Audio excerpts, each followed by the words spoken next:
Hello বন্ধুরা, Maiti art একাডেমিতে তোমাদের স্বাগত জানাচ্ছি। আজকের একটা ছোট্ট বাচ্চার ছবি আঁকবো যে টুপি পরে আছে।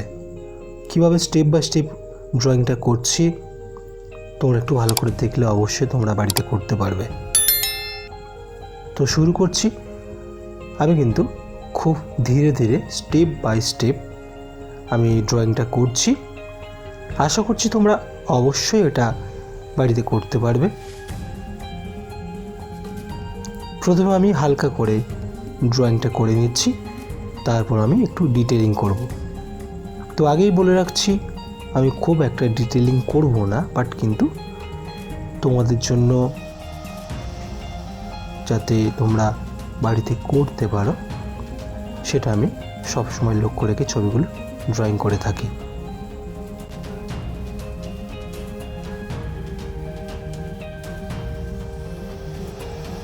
ধীরে ধীরে কীভাবে ড্রয়িংটা করছি সেটা একটু ভালো করে দেখো। আমি চোখের পাতা করে নিচ্ছি এখন।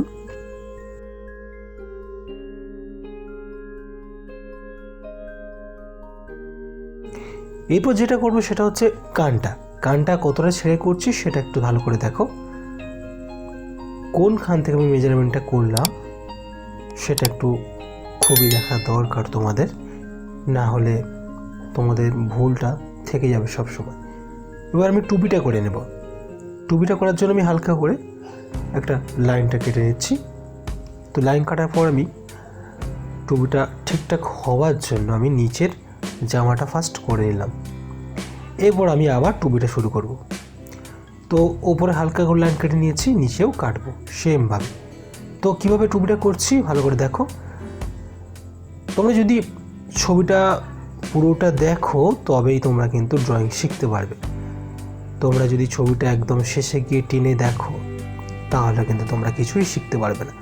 তো সবসময় বলে থাকি ছবি পুরো দেখবে, তারপর তোমরা কমেন্ট করবে যদি তোমাদের বোঝার অসুবিধা হয়। অনেকে আছে ছবি দেখে না, ছবি না দেখে কমেন্ট করে থাকে যে এটা আমি বুঝতে পারলাম না। তাদেরকে বলছি আপনাদের ছবি দেখার পর যদি কোথাও অসুবিধা হয় তারপর কমেন্ট করবেন, আর অন্যথা ছবি না দেখে আপনারা ভুলভাল কমেন্ট করবেন না। তো আমি ধীরে ধীরে কীভাবে স্টেপ বাই স্টেপ করছি আশা করছি তোমরা বুঝতে পারছো।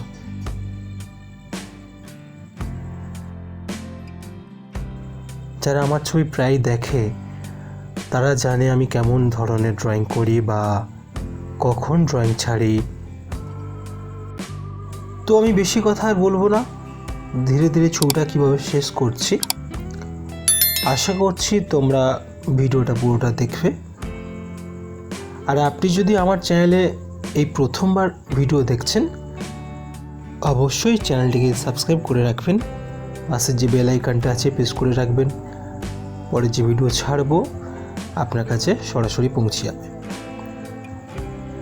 আর ভিডিওটা দেখার পর অবশ্যই লাইকটা করতে ভুলবেন না, কারণ আপনি যদি লাইক আর কমেন্টটা না করেন তাহলে আমার পরে ভিডিও ড্রয়িং করার সেরকম কোনো মানসিকতা থাকবে না।